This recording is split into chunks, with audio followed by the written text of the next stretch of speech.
Ma'am మీరు చెప్పిన మెథడ్‌లో మేము కొన్ని క్వెషన్స్ అయితే మంచిగా ఏఐబీవి చేస్తున్నాం. కానీ కొన్ని క్వెషన్స్‌లో మాకు హింట్స్ దొరకట్లేదు. This is one of the most common questions నాకొచ్చే వాటిలలో. అయితే ఇవాళ ఈ లెక్చర్‌లో ఐపీసీ అనే ఇంపార్టెంట్ బేరాక్ నుంచి స్టూడెంట్స్‌కి ఎక్కువగా కన్‌ఫ్యూజన్ ఉండే కొన్ని క్వెషన్స్ నేను ఇవాళ డిస్కస్ చేస్తున్నా. ఈ లెక్చర్‌లో నేను డిస్కస్ చేయబోయే క్వెషన్స్ మీకు ఏవి డైరెక్ట్‌గా బేరాక్‌లో ఆన్సర్స్ దొరకవు. అటువంటి క్వెషన్స్ ఎక్కడైతే కన్‌ఫ్యూజన్ ఉన్నాయో ఆ క్వెషన్స్ డిస్కస్ చేస్తా. ఈ క్వెషన్స్ అన్నీ ఈసారి ఏఐబీ 19లో రిపీట్ అయ్యే ఛాన్సెస్ కూడా ఉన్నాయి. అందుకని కొంచెం ఇంపార్టెంట్‌గా వినాల్సిన క్వెషన్స్ అన్నీ.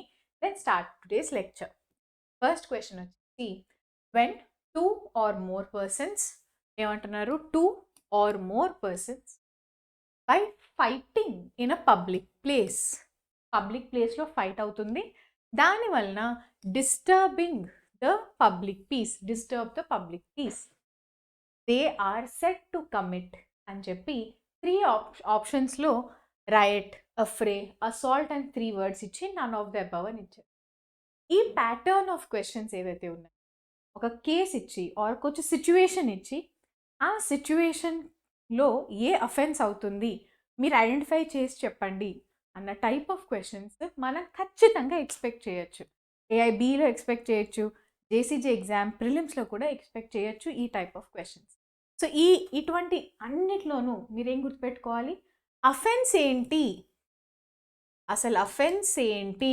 అనేది ఐడెంటిఫై చేయడం మీకు రావాలి. అదే మీరు గుర్తుపెట్టుకోవాల్సిన విషయం. They are said to commit అని చెప్పి అఫెన్స్ అన్న వర్డ్ ఎక్కడ ఇవ్వలేదు.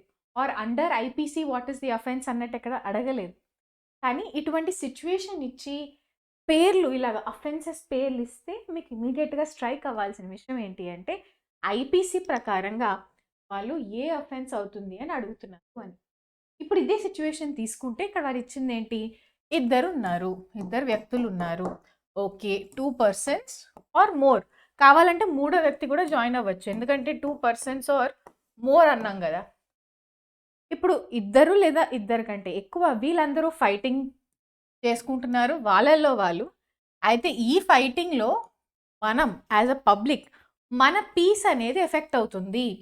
పబ్లిక్ యొక్క పీస్ ఎఫెక్ట్ అవుతుంది. మరి ఇటువంటి సిట్యుయేషన్‌లో ఇది ఏ అఫెన్స్ అని అడుగుతున్నారు. ఇక్కడ ఆన్సర్ వచ్చేసి అఫ్రే. ఆన్సర్ ఏంటి? అఫ్రే. కొంతమంది ఈ వర్డ్ మేబీ ఇప్పుడే ఫస్ట్ టైం వింటున్నారేమో. అఫ్రే అనేది కూడా ఒక అఫెన్సే. మన ఐపీసీలో అఫ్రే అనేది ఒక అఫెన్స్. ఓకే. అయితే ఇటువంటి సిట్యుయేషన్ బేస్డ్ క్వెషన్స్ ఓన్లీ అఫ్రేకే కాదు.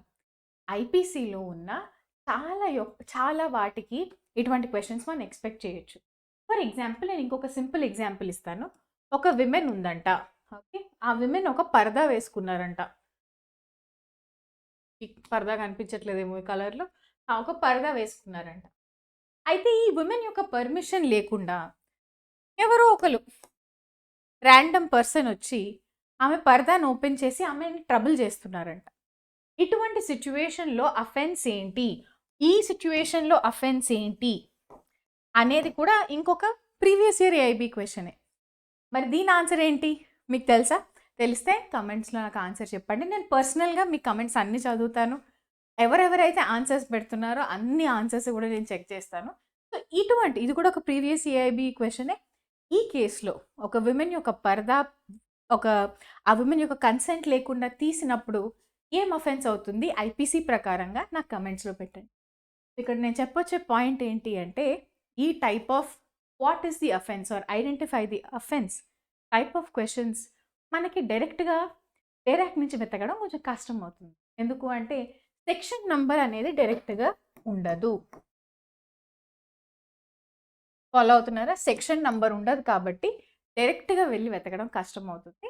మనకి ఐపీసీలో ఉన్న ఏవైతే మేజర్ అఫెన్సెస్ ఉంటాయో వాటన్నిటి గురించి కొంచెం బేసిక్ అండర్‌స్టాండింగ్ అనేది ఉంటే మనం ఇటువంటి క్వెషన్స్ చేయగలం. సరేనా? నెక్స్ట్ క్వెషన్ వచ్చేసి rex versus Govinda. The points of distinction between 2 provisions of IPC were explained అని అడుగుతున్నారు. ఇక్కడ చాలామంది మ్యామ్ ఈ రెక్స్ వర్సెస్ గోవిందా అంటే ఏంటి అని అనుకుంటూ ఉంటారు. రెక్స్ వర్సెస్ గోవిందా అంటే ఏం లేదు. అదొక కేస్ లా పేరు అంతే.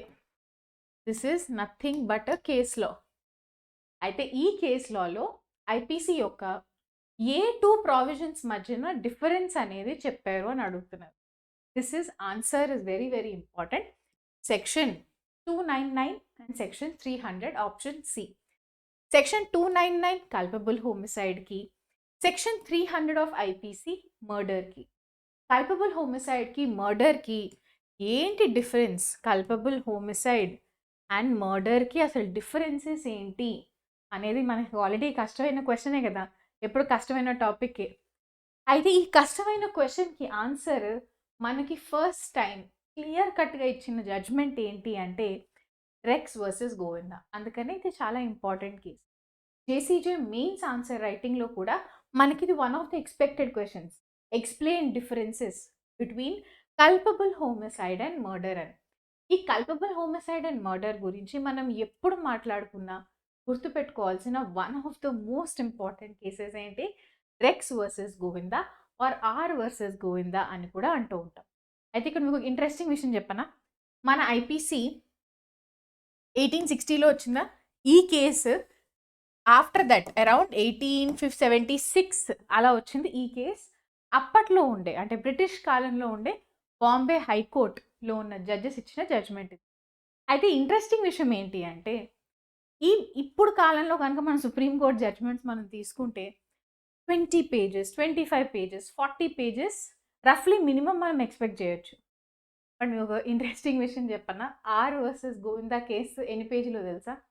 2 pages. యాక్చువల్లీ 2 full pages కూడా కాదు. మనం కరెక్ట్గా కనుక ఫార్మాటింగ్ చేసి ప్రింట్ చేస్తే ఒకే సైడ్ A4లో మొత్తం కేసు జడ్జ్మెంట్ అంతా పట్టేస్తుంది. అంత షార్ట్ జడ్జ్మెంట్ యాక్చువల్లీ. ఒకప్పుడు నిజానికి చూస్తే ప్రీవియస్ జడ్జ్మెంట్స్, ఒకప్పుడు రాసే జడ్జ్మెంట్స్ అన్నీ కూడా చాలా షార్ట్గా ఉండేవి. లెందీ జడ్జ్మెంట్స్ రాయడం అనేది ఇండియన్ కాంటెక్స్ట్లో around after 1970s 1980s start అయింది. అంతకుముందు జడ్జ్మెంట్స్ చాలా చిన్న జడ్జ్మెంట్సే ఉండేవి. అయితే ఎవరైతే జేసీజేకి ప్రిపేర్ అవుతున్నారో మెయిన్స్ ఆన్సర్ రైటింగ్ కోసం ఖచ్చితంగా మీరు ఈ షార్ట్ జడ్జ్మెంట్ని చదువుకొని అయితే వెళ్ళాలి, సరేనా? Next, in camera trial is conducted in cases charged under section dash. ఈ question one of the most confusing questions చాలా మంది. ఎందుకు అంటే దీని ఆన్సర్ ఇక్కడ ఐపీసీ అని ఇక్కడ ఉంది, కానీ ఆన్సర్ మనకి ఐపీసీ బేరాక్లో దొరకని క్వశ్చన్.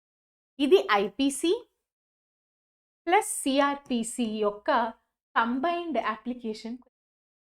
మన సిఆర్పిసిలో ప్లీజ్ పే అటెన్షన్, సిఆర్పిసిలో సెక్షన్ 327లో క్లియర్గా రాస్తారు, the court shall be an open court, criminal court shall be an open court అని ఉంటుంది. దీని మీనింగ్ ఏంటి అంటే ఎప్పుడైనా కేసెస్ జరిగినప్పుడు అవి పబ్లిక్కి యాక్సెసిబుల్గా జరగాలి, అంతే కదా. మన కోర్ట్ రూమ్స్లో ఎవరైనా వచ్చి ఇప్పుడు కావాలి అనుకుంటే మీ బార్ కౌన్సిల్ ఐడి చూపిస్తే మీరు లోపలికి వెళ్ళి ఆ కోర్టులో ఏం జరుగుతుంది ప్రొసీడింగ్స్ అనేది మీరు చూడొచ్చు కదా. అలాగే మీరు కనుక ఆ పార్టీకి రిలేటెడ్ పర్సన్ అయితే, క్లయింట్ అయితే, మీరు ట్రయల్ జరిగినప్పుడు వెళ్ళి చూడొచ్చు, అబ్జర్వ్ చేయొచ్చు, ఏం ప్రాబ్లం లేదు. ఎందుకు అంటే అన్ని ప్రొసీడింగ్స్ అనేవి ఓపెన్గా జరుగుతాయి, పబ్లిక్ యాక్సెస్ ఉండే విధంగా జరుగుతాయి.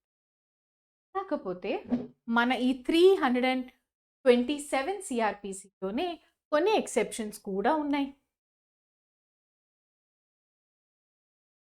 ఎక్సెప్షన్స్ ఎందుకు ఉంటాయి? To protect the privacy. కొన్ని విషయాలు అందరి ముందర డిస్కస్ చేయడం మనకు కొంచెం అన్కంఫర్టబుల్గా ఉంటుంది, ఎస్పెషలీ రేప్ కేసెస్లో. ఈ మొత్తం ఎవిడెన్స్ తీసుకునేటప్పుడు, స్టేట్మెంట్స్ రికార్డ్ చేసేటప్పుడు పబ్లిక్ అందరి ముందర కొన్ని విషయాలు, కొన్ని క్రాస్ ఎగ్జామినేషన్లో క్వశ్చన్స్ ఇబ్బందిగా ఉంటూ ఉంటాయి. కాబట్టి కొన్ని ఎక్సెప్షన్ కేసెస్ ఇచ్చారు. ఆ ఎక్సెప్షన్ కేసెస్లో మనకి వచ్చే one of the cases rape cases. So rape cases యొక్క ట్రయల్ జరిగేటప్పుడు మనకి ఓపెన్ కోర్ట్ ఉండదు. మరి ఏముంటుంది అప్పుడు? ఇన్ కెమెరా కోర్ట్ ఉంటుంది. ఓపెన్ కోర్ట్ అంటే పబ్లిక్కి ఈజీగా ఉండే యాక్సెస్ ఉండే కోర్ట్, ఓకే. ఓపెన్ కోర్ట్ అంటే పబ్లిక్లో ఎవరైనా వచ్చి ఆ రోజు ఏమవుతుందో అని చూసే ఆప్షన్ ఉంటుంది. But exception cases such as rape కేసెస్లో మనకి ఏమవుతుంది? ఇన్ కెమెరా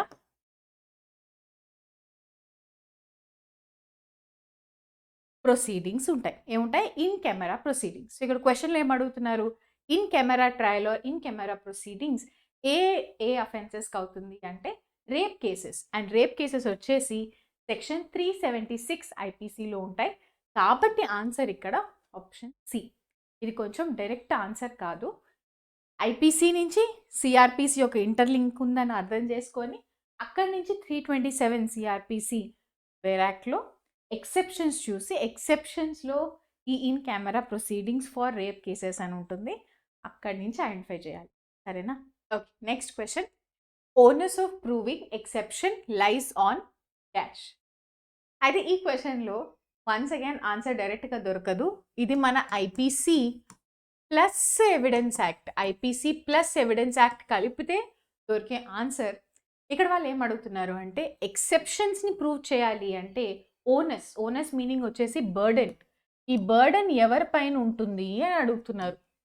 అంటే మన జనరల్ ఎక్సెప్షన్స్ అని మనం చాప్టర్ 4 ఆఫ్ ఐపీసీలో చదువుకున్నాం కదా, ప్రైవేట్ డిఫెన్స్ అని, కన్సెంట్ ఉందని, యాక్సిడెంట్ అని, ఇలా చాలా చాలా రీజన్స్ వలన అక్యూజ్డ్కి అది క్రైమ్ కాదు, అది అఫెన్స్ కాదు అని ఒక ఎక్సెప్షన్ దొరుకుతూ ఉంటుంది. ఇటువంటి సచ్ ఎక్సెప్షన్స్ని కోర్టు ముందర ఎవరు ప్రూవ్ చేయాలి? ఇది ఇన్సానిటీ వలన అఫెన్స్ కాదు అని అంటుంటే అది బర్డెన్ ఎవరిపైన, ఆ స్టేట్మెంట్ ప్రూవ్ చేసే బర్డెన్ ఎవరిపైన అని అడుగుతున్నారు. ఆన్సర్ ఇక్కడ వచ్చేసి అక్యూజ్డ్. దీని ఆన్సర్ మనకి సెక్షన్ 105 ఆఫ్ ఇండియన్ ఎవిడెన్స్ యాక్ట్లో ఉంటుంది. ఎప్పుడైనా సరే క్రిమినల్ కేసెస్లో ఎక్సెప్షన్స్లోకి ఆ కేస్ ఫాల్ అవుతుంది, ఆ సర్కమ్స్టాన్సెస్ అన్నీ ఒక exception under law, under IPC కానీ under any other law, it is an exception కేటగిరీలో ఫాల్ అవుతుంది అని చెప్పాలి అంటే దాని యొక్క బర్డెన్, దాని యొక్క రెస్పాన్సిబిలిటీ ఎప్పుడూ అక్యూజ్డ్ పైనే ఉంటుంది. ఇది మనకి ఐపీసీ ప్లస్ ఎవిడెన్స్ యాక్ట్ కలిపిన క్వశ్చన్. ఆన్సర్ వచ్చేసి మీకు సెక్షన్ 105 ఇండియన్ ఎవిడెన్స్ యాక్ట్లో ఉంటుంది.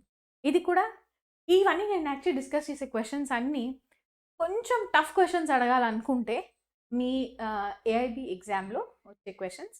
సో ఖచ్చితంగా ఇవన్నీ నోట్ చేసుకోండి.